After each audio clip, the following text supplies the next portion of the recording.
Hello, everybody, and welcome to our lecture on Chapter 9, the dynamics of interpersonal relationships. And so I know that this chapter has a lot of information in it, and I am going to try my absolute best to distill it very quickly for you in this lecture. Of course, any of the examples I use here might not actually make sense to you or be useful, so if you need more examples or more clarification, just a message away on Canvas. So shoot me a message and let me know what you need more help with. All right. So let's go ahead and dive in. I love Chapter 9 a lot because I think that it does a fantastic job of marrying a lot of the ideas we've already talked about.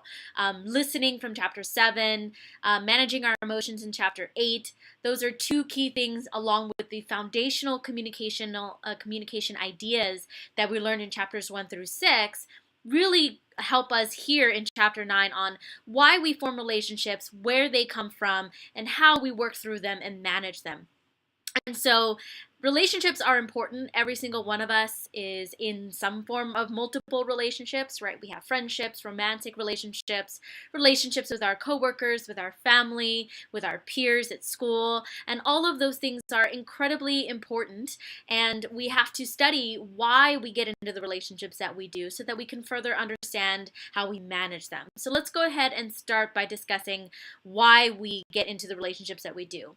One of the possible reasons we get into a relationship is because of appearance. This tends to be a very important factor at the very beginning of a relationship. You usually see at the very early stages that appearance becomes very important. That's why, for example, when you go on a first date, you try your best to look as most physically attractive as possible.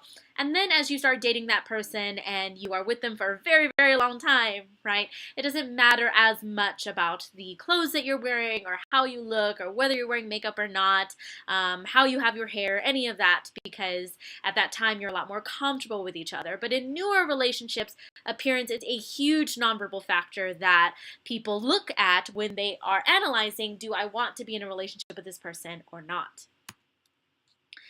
Another reason is the similarity thesis, and so I actually have an example here from the movie Step Brothers in the moment where they figure out that they are very similar in their interests and their likes, and then they say, did we just become best friends? And I think that this scene is such a fantastic example of what the similarity thesis is about. It reminds us that we enter relationships because similarities are validating. Similarities help us make accurate predictions about the other person, and we assume similar people will like us, and so we like them. This thing that I want to call your attention to is actually number 2 on this slide, where I talk about how similarities enable us to make fairly accurate predictions. What that means is in any relationship, we want to be able to be comfortable with the other person that we are getting in a relationship with, whether that be a friendship or romantic relationship, etc. And we need to be able to make accurate predictions on what they're going to do and why. We like people that are similar to us in cultural identity, in political identity, in socioeconomic identity, because those are all things that we are familiar with and we get comfortable when we're meeting someone who is similar to us. That's why when we talked about way back in Chapter 2, when we talked about intercultural communication, one of the defining factors of intercultural communication is the anxiety and uncertainty that comes along with it, and that is because when you are communicating with people who are different from you, you experience higher levels of anxiety and nervousness because you're not able to predict what they're going to do. And even if you do observe them doing something or saying something, you might not fully understand why they have chosen to do that. And so it's incredibly important to recognize that the similarity thesis reminds us that we like people who are similar to us because not only do they validate us, but we're much more comfortable around them. So, of course, it also reminds us to push our own boundaries, right? And make sure that we're not only befriending or being around people that are exactly similar to us, that we do try to find people that are different. And that leads me to complementarity. So, complementarity is not the same as similarity. Complementarity is when you have different traits, but you match one another in the relationship because they complement one another. So, for example, if a person in a relationship is a very A-type type, assertive, go-get-em kind of person, and the other person is a little bit more introverted and not too interested. They might match each other well because the A-type person might want to talk all the time and the more introverted passive person might want to listen all the time, right? And so successful couples find ways to balance those similarities and differences in different ways. Disclosure is also important, as we've talked about in the past. You want to be able to disclose private information to other people, and that also is a reason we develop relationships with others. At times, perhaps you could go for a long time not really getting to know someone, and then one day they disclose something to you very, very personal, and out of nowhere you suddenly have a much tighter bond with them that you had before. So disclosure is another reason for why we get into the relationships that we do. And then we get into rewards. This is social exchange theory. I just like to call it exchange theory because it's just easier to say than all those other syllables than social exchange theory. But exchange theory basically states that we seek out people who can give us rewards, and those rewards must be greater than the cost of being in that relationship. So exchange theory has a couple of assumptions along with it. One, it assumes that in a relationship there will always be cost, which is true, right? Every relationship costs something. It costs money, it costs time, it costs emotional stress, it causes mental stress, it costs a lot of things. And so what we're looking at then is, are those costs less than the rewards that we get? And the rewards are anything that we desire from that relationship.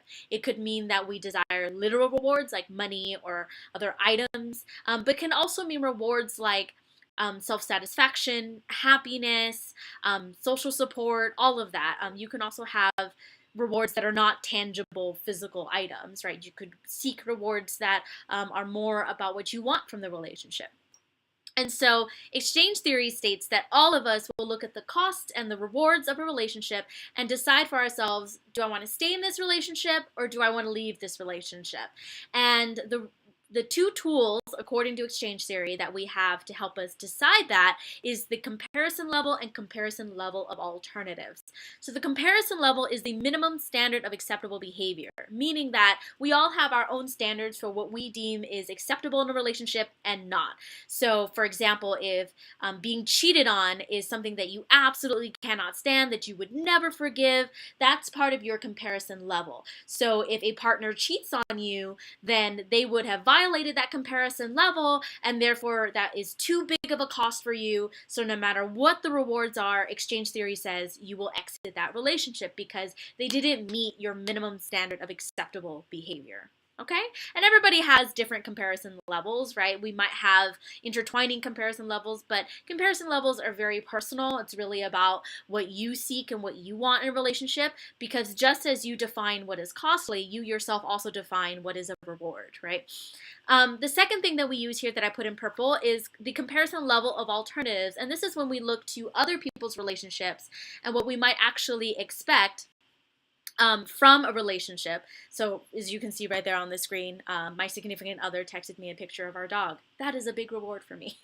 Throughout the day, in my work, during my work day, if I get pictures from my significant other, and it features my dog, I'm very happy. That's the reward that I want. So comparison level of alternatives is when we go seek out other people's comparison levels, and we're looking at what can I kind of generally expect in this relationship.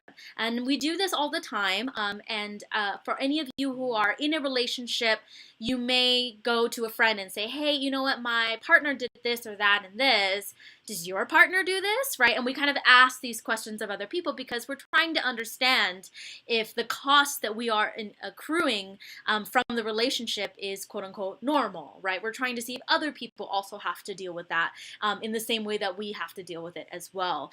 So this is an amazing theory, and I know it seems very cold cut, it seems very economically based, but let me give you an example of how exchange theory really helps us understand why people get into the relationships that they get into and why they stay. So exchange theory, for example, is fantastic when you apply it to victims of domestic abuse. And so for those who are not familiar with domestic abuse and the issues surrounding it, people tend to say, well, this woman is being abused by her husband. Why doesn't she just leave?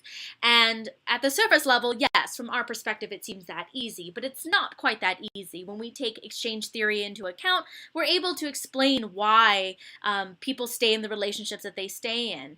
Oftentimes, women who are victims of sexual assault or domestic violence tend to stay in those abusive relationships because even though the cost of the relationship is very high, the rewards still outweigh those costs. One example might be when a woman is a victim of domestic abuse, her spouse or her partner tends to take control of the finances, tends to take control of the children, tends to cut her off from her social network. And so as a result of that, she might find that no matter what the cost of being in this relationship is, the reward of being able to be with my children and be here for them is bigger than any cost. So oftentimes when we used exchange theory to apply to these complex situations, we're able to understand people's rationale for why they stay in relationships, and to also better help them as part of our social network to exit those relationships if those relationships are bad. But without exchange theory, we can't fully understand the rationale and we can't have empathy for these people. So even though exchange theory seems very, very cold and very, very distant, it's actually a great lens to help us understand complex relationships and help us understand why people are getting into the relationships that they get into, good or bad. We also get together with people because of competency and proximity. So competency, it refers to the idea that we like to be around talented people, right? None of us kind of wake up in the day and we're like, ugh, I just want to make friends with someone who is not competent at all, that just doesn't know what they're doing in their life. We want someone who is talented, and we hope that being around other people also promotes our own talents as well. We also get together with people because of proximity. However, though, I think in the age of social media and the internet, that is slowly dwindling away. You could find friends on Bumble, you could find friends on Facebook, you can network with people on Instagram. I myself, as a dog mom, have met a lot of other dog moms just on Instagram that live very, very far from me, but I talk to them all the time. And so proximity is waning a little bit nowadays because of the internet and social media. However, I still think it has a lot of prominence in the type of relationships that we create. And proximity refers to this idea that we develop relationships with people with whom we interact with a lot. A student once made a comment that he can understand proximity because when he started working at his new job, he didn't find his girlfriend. Well, she's his girlfriend now, was not his girlfriend before. She was a coworker. He did not find her particularly physically attractive, but once he got to know her, he now sees her as someone that's incredibly attractive and someone that he wants to be with all the time. And so that's an example of how proximity can lead to liking, right? At first, when you meet someone, you might not totally be sold on them, and then having spent a lot of time with them, you grow fondness for them. However, it can also go the opposite direction, where you can breed a lot of contempt by being with someone for way too much, and I'm sure some of you could attest to that as well. So now that we've talked about the reasons for why we get into relationships, let's talk about different models of interpersonal relationships. We're going to talk about two, and I will dive deep into both of them to try to give you the most clarification for each model. I think both of them really provide different perspectives and outlooks in relationships, and I think they're both useful in different ways. So if you can see my arrow right here, we're going to talk about Knapps Model, and then we're going to talk about the dialectical perspective. Knapps Model is a lot more linear.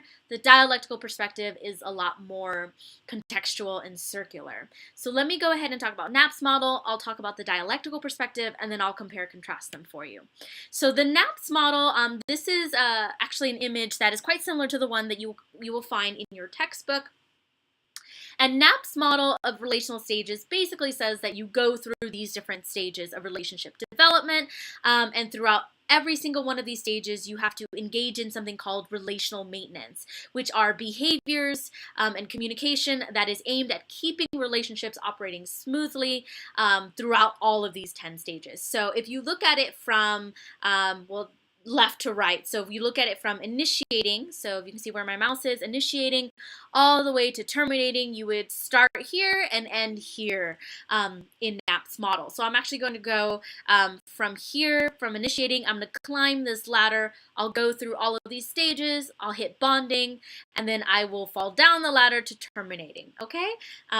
So let's dive in. So the very first step is initiation according to Knapps. This is where it's the opening stage of all relationships. This is very superficial. This is where your appearance, your nonverbals, all of that becomes very, very prominent. There's a lot of small talk. There's a lot of just superficiality, and it's very difficult for shy people. However, this is the stage where you demonstrate that you're interested in making a relationship with this person, and so that's why I have this example here, where in this movie, the character of Ryan Gosling is asking Emma Stone out. So after you get through all of that, you get to experimenting. This is when you go on maybe multiple dates with one another, and you learn about your shared interests. You talk about maybe your job, you talk about your hobbies, you talk about your school, your major, all of that. And this is kind of a way to kind of get your feet wet and ease yourself into that relationship. And really the best metaphor I can give for experimenting is kind of like auditioning. You're auditioning, right, for this relationship. And so I have an example here where from Modern Family, where Mitch and Cam try to attempt small talk and find common ground with their daughter's preschool teacher. And then after you get to experimenting, you do all the dates, you get into intensifying. This is where it gets a little bit more serious. You get more of a personal relationship. You get enhanced time spent together. So maybe in the experimenting stage, you dated, so maybe you only saw each other once or twice a month while you're just getting to know each other. And then after that, once you're in the intensifying stage, you're seeing each other multiple times a week, right? You're sharing a lot more time together. Your activities are longer. There's a lot of excitement and euphoria. This is usually the difference between like a dinner and a date movie and a let's go to Disneyland date, right? You would see the let's go to Disneyland, spend all day together kind of date in the intensifying stage, not the experimenting stage. And so intensifying is really when we see people in the relationship really getting excited and moving toward that integration stage. For those of you who have ever observed one of your friends getting into a relationship, and they disappear on you, they're probably in the intensifying stage, right? Where they just spend lots of time with that new significant other. And then if intensifying goes well and nothing goes awry and there's no red flags for either person, we get to integrating. This is when couples take on an identity as a social unit, social circles merge. So this is when you would start introducing your new partner to your friends, to your family, to your work, other social networks that you didn't before. Partners develop routines and rituals. So in the intensifying stage, you might see each other a lot, but it might be sporadic and all over the place. In integrating, because you're much more developed now, this is when you get to routines and rituals where you see each other every Monday, Tuesday, Wednesday, so on and so forth. There's a lot more obligation. So in this stage, you'll see people start to do things that maybe they don't want to do, but they'll do them because they want to be in the relationship, right? Requests are straightforward. Expectations are heightened. This is when you get into the official stage, right? The top eight on my stage, all that stuff. This is when you come out and declare that partners or boyfriend, girlfriend for this, for that. You give each other a title. And I want to make it clear that the biggest difference between the intensifying and integrating stages is that there is a title, right? So the intensifying stage, you might still be dating. You might still just kind of be getting to know each other. Integrating is when you get an actual title. That's why the obligation grows. That's why there's more routines and rituals. And then if everything goes well, we get to bonding. And this is kind of the next level of integration. It's the Super Saiyan version of integration. It's integration 2.0. This is when you start moving in together or getting engaged or having some sort of verbal written declaration pledge of your love. And it can also doesn't have to be romantic. Remember that. I know that this model tends to be geared more towards romantic partners, but it definitely can be for friendship as well, right? If you were cool like me in middle school, you and your best friend would have a necklace, and like it would be a heart, that was broken in half, and it would say best friends, and your girlfriend would have one, and you would have one, and so it's even something coming out like saying, oh, this is my best friend, right? This is my friend, and it's an important turning point. And we see this quite often in romantic relationships in the form of engagement or moving in or having children together, things of that nature. However, so now we hit that very top portion of the ladder in bonding, and you can stay there. A lot of couples do. However, couples tend to move in between bonding and differentiating quite a lot. And so differentiating, right here, you can see where my mouse is. This is the falling down of the ladder, right? This is when we're getting to that other side, just to make it clear. So now that we've bonded and everything, couples may start differentiating. And I want to say that this is completely normal. It's not abnormal to see couples that are married and have been married for a very long time go through different, we're bonding, then we're differentiating, then we're bonding and we're differentiating. It's totally normal because sometimes you want to have a little bit more of your individual identity back, right? You don't want to constantly always be us, we, our, right? And so in the differentiating stage, you might do different activities like, hey, babe, I know we typically do stuff together, but I would really like to take this yoga class by myself with just my friends, right, and not you. So this is when couples start to just do things a little bit differently. They want to have more of their own individual identities. Again, totally healthy. Most healthy relationships bounce back from differentiating back onto bonding. But sometimes you just need a little bit of space, right? And differentiating gives you that. However, if differentiating goes on for too long and the relationship isn't as stable, it's not as thriving and healthy, we can begin to get into the next level, which is circumscribing. This is when partners actually stop seeing each other a lot. They are not contacting each other a lot. And there's continuing more areas of separation than there is integration. So in differentiating, you might be off kind of doing your own thing, getting a little bit of your own space, but you might still very actively still participate in your partner's life, still talk to them, text them, see them every night for dinner, all of that kind of stuff. But in circumscribing, this is when you maybe skip dinner a lot and don't come home and don't text them throughout the day. Maybe I'm not going to get, circumscribing would be me not getting dog texts from my significant other throughout the day. So circumscribing, if it goes on for too long, then we get to stagnating. And maybe some of you have experienced this in a past relationship where the relationship just seems flat, right? It doesn't seem like it's going anywhere. There's a lot of superficial, blasé conversations. It's not exciting anymore. You don't feel like there's a reason for the relationship. A lot of people will use their communication to indicate this stage by saying, I don't know where we're going with this, right? I don't know where this relationship is going. If you hear that verbal communication, typically what that means is that couple's in the stagnating stage. And we get a relationship that is really a hollow shell of its former self. We get couples, like I said, are just bored. They're not happy. They're not passionate. There's no joy. There's no novelty in there. And the most important thing is that there is no growth. Right, the relationship isn't growing somewhere. You're not learning something new about the other person every day. You're not developing and maturing together anymore. And if that goes on for too long, then we get avoiding, which is when we get both emotional and physical distance from the other person.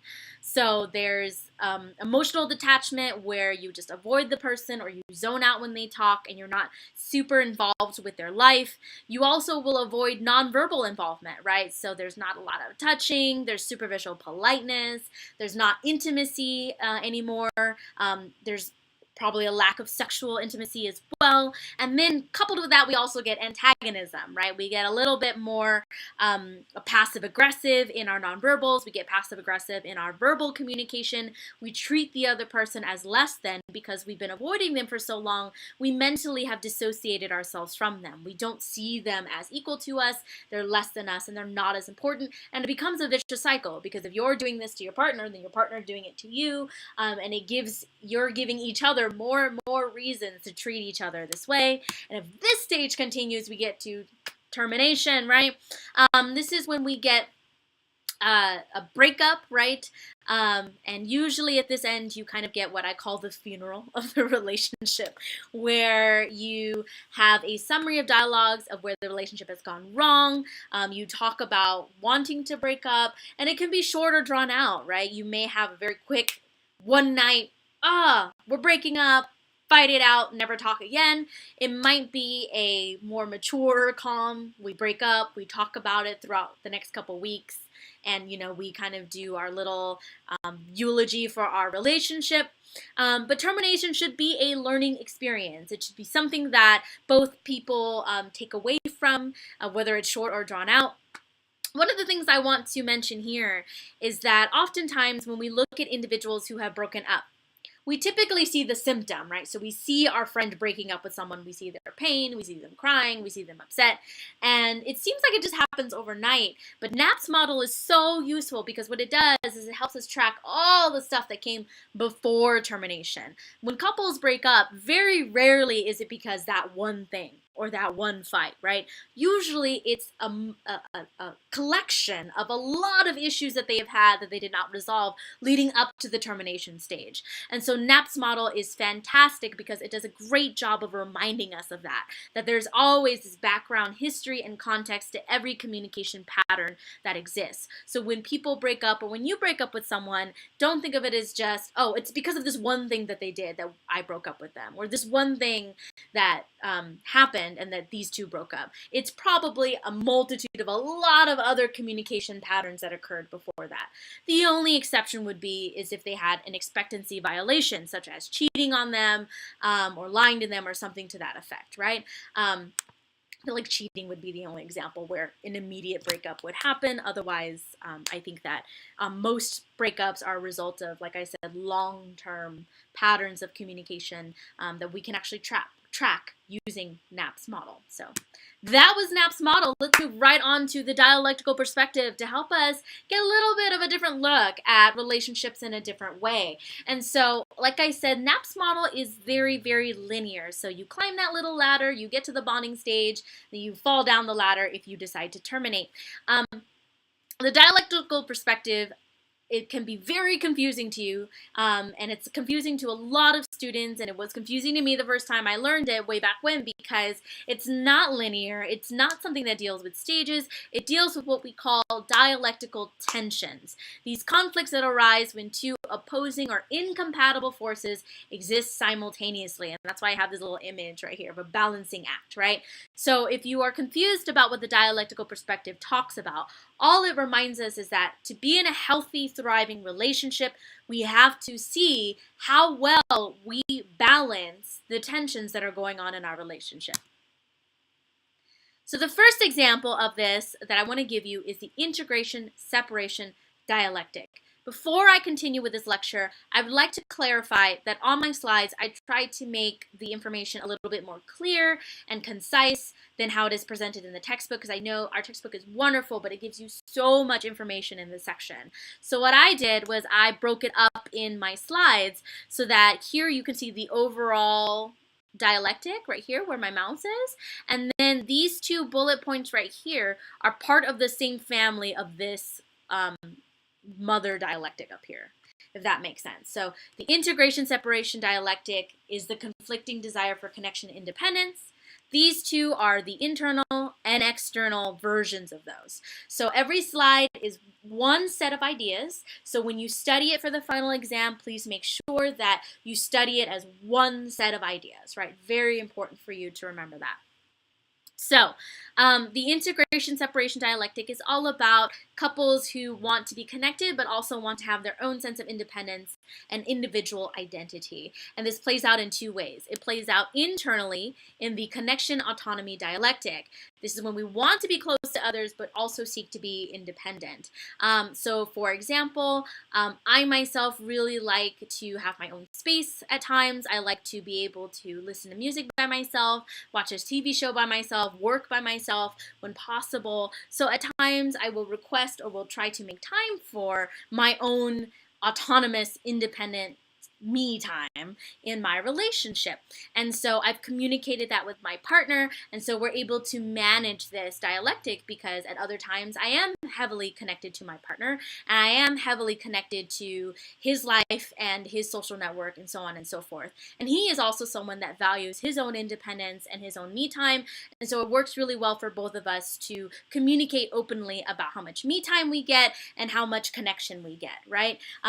For example, I really enjoy being able to spend time with my dog by myself. At times I like to just take a walk by myself, and so I've discussed this with him so he understands that if I do those kinds of things, it's not that I don't want to be connected to him, that's just my me time. And it's important for all couples to negotiate this tension, right? You have to be able to negotiate how connected you are, like how much stuff do you actually do together and how much do you have of your own space. The inclusion-seclusion dialectic is similar, but this is the external struggle. So this would be the pair, the couple, against the world, right? So again, this top one right here, the connection-autonomy dialectic, is between the pair themselves. So that's why it's internal. The inclusion-seclusion dialectic is external. It's them versus the world, okay? And that'll be a recurring pattern in the dialectics we discuss later.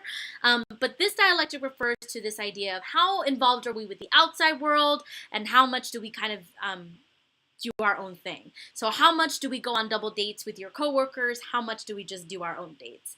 How much do we spend time with your family at Thanksgiving? And how much do we have our own Thanksgiving time? So these are dialectics where the couple has to figure out for themselves how much time they spend with external or other forces, other people, right? One example of this is when you're planning a wedding. A lot of my girlfriends have recently gotten married, and one of the things that they have struggled with is this inclusion-seclusion dialectic, where they want to be able to discuss with their partner what they want for their wedding, what they think is, however, they have their own families wanting different things for the wedding, and so they kind of have to negotiate how much of our family's opinions do we take into account when we're planning this wedding, and how much of it is going to be just us deciding. All right, is that clear? So moving on to our next dialectic. This is the stability change dialectic. Again, the one in red is the overarching dialectic, and these two in blue are the internal and external version. So the stability dialectic deals with the idea that partners need to manage how much change or stability occurs in a relationship. How much do things stay the same? How much do things change? So the predictability novelty dialectic refers to this idea that we want a predictable partner, right? We all want someone who is stable, who has a job, who stays pretty much the same in their personality every day, and who we can rely on because of that predictability. However, we do also want people that are novel, that give us surprises every now and then, right? That don't bore us, that make us laugh in different ways that we didn't before. And so this is a tension that couples consistently have to negotiate. And if we pull in Knapps Model from here, maybe those couples that don't negotiate this dialectic well end up stagnating, right? They end up bored. So it's important to have a predictable, stable, healthy relationship. And at the same time, it's important to have lots of change and surprises and novelty. So that's the internal dialectic. The external dialectic refers to the idea of how much do we meet other people's expectations as well as our own. And one example of this could be having children. And so a couple might want to be unique and not really want to have children for a very long time after they get married. However, maybe by convention or tradition in their family, maybe their family wants them to have kids right away, right when they get married. And so this is a dialectic that the couple would have to negotiate with the rest of the world, right? So it's them versus the world, it's external, and this is when they try to figure out where's this middle ground between other people's expectations and my own expectations. Expression privacy dialectic is a fun one, especially now because we have smartphones, we have social media, and this has become more and more of a discussion, I think, in modern couples than it was before. But this deals with this idea of how much do we tell our partner and how much do we not, right? How many kind of secrets do we keep to ourselves? Do we keep any secrets to ourselves? Should there be secrets between partners? Yes or no? And so this refers to, there's an internal and external, just like with the others. So the open-closed dialectic is the the internal struggle between expression and privacy. So one example of the open-closed dialectic playing out might be using your cell phone. So do you provide your passcode to your phone to your partner? Yes or no, right? Are you more on the closed end of the dialectic? Are you more on the open end of the dialectic? The revelation concealment dialectic refers to the external idea. So how much about our relationship do we tell other people? How much do we keep to ourselves, right? So one example might be if you're more on the concealment side and you're someone that wants a little bit more concealment, you might not like that your partner is going off and telling their friends about a fight that you had, right? Couples need to negotiate this dialectic to figure out how much about themselves they are allowed to tell other people. And so how do we manage these dialectical tensions now that we've talked? There's a constant tug and pull, and the dialectical perspective reminds us that our job is never done. So once we're in a relationship, we're going to be managing these dialectical tensions for a very long time because life changes, things change, right? Who you are as a couple changes a lot if you have children or not. It changes a lot when you move. It changes a lot when you get a different job. And so it's important to have the skills necessary to manage these dialectical tensions. And one of the ways we can do that is denial, which is not always the healthiest, but is definitely a way that people do it. So this is when we respond to one end and ignore the other. So we choose connection over autonomy. Sometimes this can throw the dialectic way off balance, and then the couple has to renegotiate it later anyway. Couples can be disoriented. This is when they feel overwhelmed and they just are not able to feel like they can work through these tensions, and that's typically not a good sign for the health of the relationship either. Couples can also alternate. This is when they choose one end at times and other ends at another time. Often a lot of couples will do this with holidays, right, where they'll say 1 year we're going to go to your parents' house and another year we'll go to my parents' house, right? So this is when we switch off different things. One example of that might be in the predictability or novelty dialectical tension. You might want to alternate where you say, okay, for this date night, we're going to do a predictable, normal dinner and a movie, but for next week's date night, we're going to go skydiving and do something totally different, right? So that's another example of alternating, trying to find a little bit of both. Segmentation is when you compartmentalize areas of the relationship. So one personal example I can give for you from my relationship is I like to segment a lot of my work from my personal relationship. So I will talk about my work to my significant other, but oftentimes I like to do my own work. I don't really like to ask for too much of his opinion. I like to have my own space about work, and I don't really like, for example, my significant other to visit me at work. I don't like him to come to work events with me. I don't like any of that. I really like a very hard segmentation, separation, right, between work and myself. And so for some people that might be not good, but for me it works because that's how I manage the connection autonomy dialectic, right? I'm very autonomous at work, right? But I'm very connected to you in every other aspect of my life. Does that make sense? So this is when we compartmentalize and break up pieces where we feel comfortable with each other. Balance, this is when we manage forces through compromise, so both people give up something, so they try to balance it out that way. Integration is when you accept opposing forces without diminishing them. You talk about them openly and you say, hey, I know that you want to have privacy with me, but you also need to be open with me at the same time. Let's talk about how we can get both of those in, right? Recalibration is when you reframe it so the contradiction appears. So let's say that you do want that your partner will not give you the passcode to their phone. Let's just say that. And you see that as not good. You see that as they should be more open with you, and you want to push them towards the openness, right? Part of that dialectic. But they see that as you infringing upon their privacy. So you might recalibrate in your communication by saying, babe, it's not that I don't trust you. It's that I want your passcode so I know that you can trust me.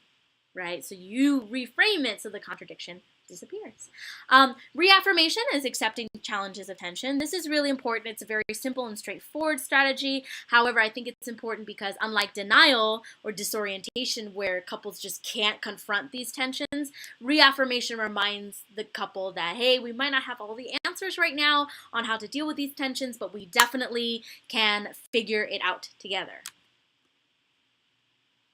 So, one of the last things I want to talk about is communication about your relationship. And so, both in Knapps and the dialectical perspective, regardless of which model you're looking at, communication is key in the relationship.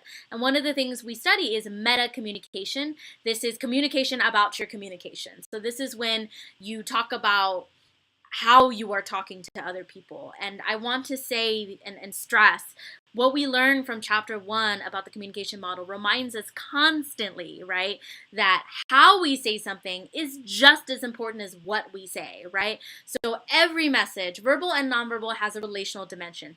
How we say something is just as important as what we say. So, for example, if I see you in class, I might say, "Hey, can I see you after class today?" And if I say it that way, you're going to be like, "Oh, Miss Wynn just wants to see me for something." But if I say, "Hey, can I see you after class today?" and I drop my tone that way, my content is the same, right? I'm using the exact same words, but relationally, I'm communicating different things to you, right? So it's important that how I say something should be paid attention to, because how I say, "Hey, can I see you after class?" or "Hey, can I see you after class?" makes you interpret that line in different ways. So it's important to think about that as you're moving forward and trying to maintain your relationships. And one of the key things that we do is we practice relational maintenance, and 5 ways to practice relational maintenance. So think of maintenance like maintenance on your car, right? You're maintaining your relationship. 5 ways to do that is positivity, right?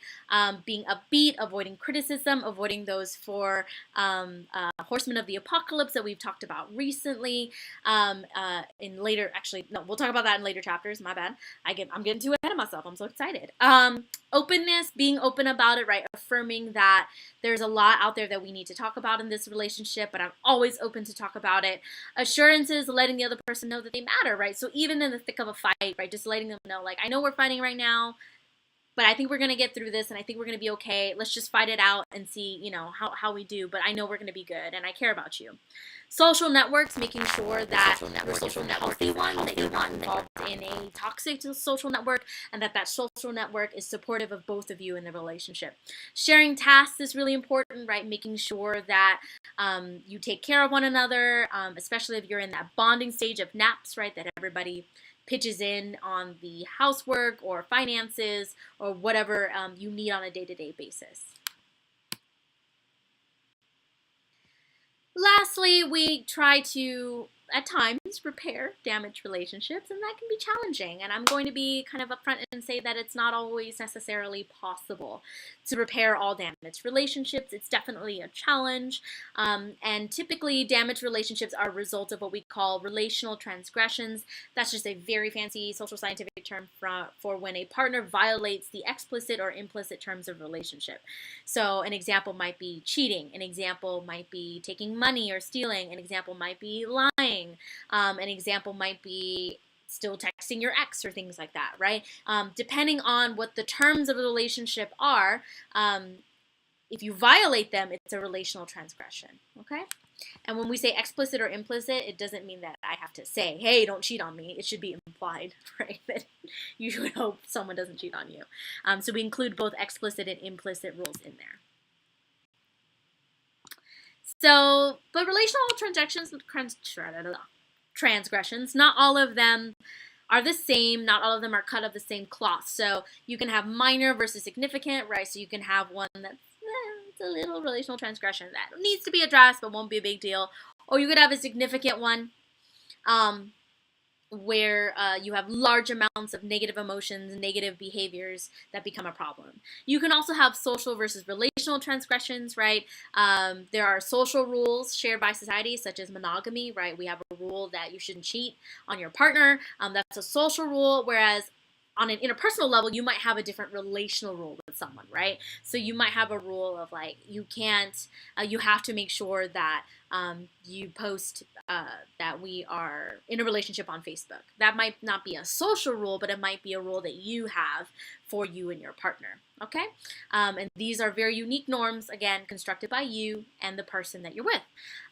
Transgressions can also be deliberate or unintentional, right? You can't accidentally cheat on someone, so that's deliberate. But unintentional transgressions happen, right? You might accidentally do something that upsets your partner and you don't mean it, but you still have to deal with the consequences of it because it still is a transgression at the end of the day. However, unintentional relational transgressions obviously are not treated the same as deliberate ones.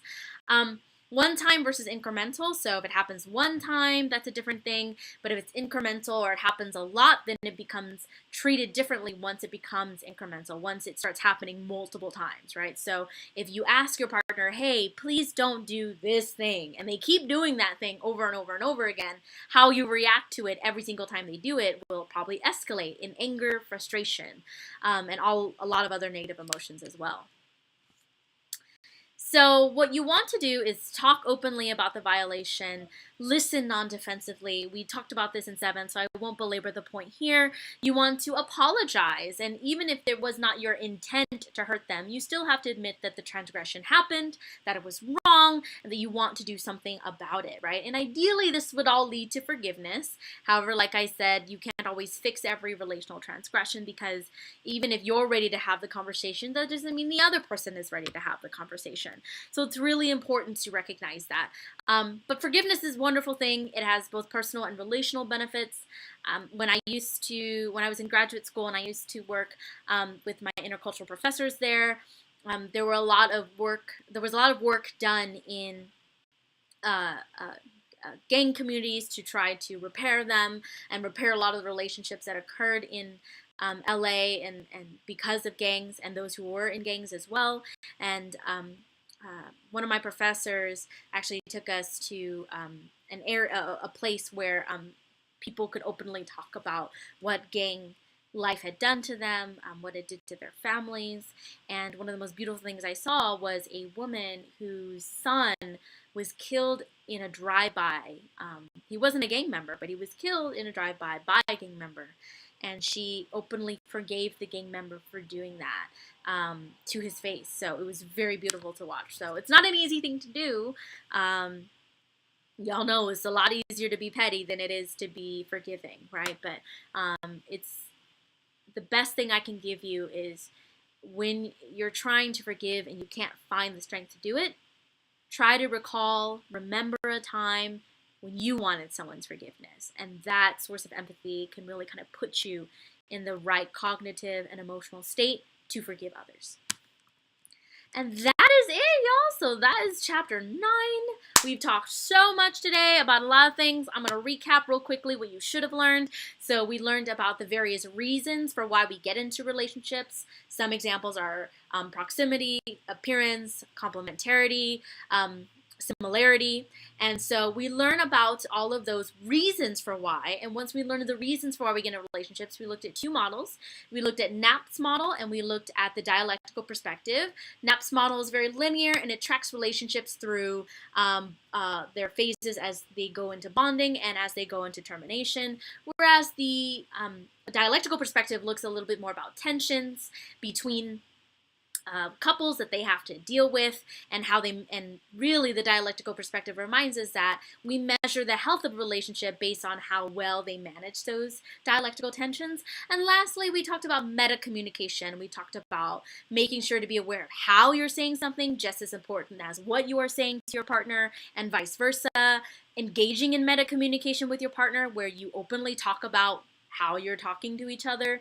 And then we also talked about forgiveness and the strategies needed to manage dialectical tensions and the strategies needed to have healthy, thriving communication in our relationships, because relationships are maintained primarily through nonverbal and verbal communication. And so it's really important for us to understand the nuances between meta communication, intent and impact, how we say something versus what we meant to say, and taking responsibility for that, asking forgiveness when appropriate, and forgiving when we feel we can. So that is chapter 9. If you have any other questions, I'm just a hop and a skip away. I hope you have a great rest of your day, and I hope this lecture was helpful for you. Bye.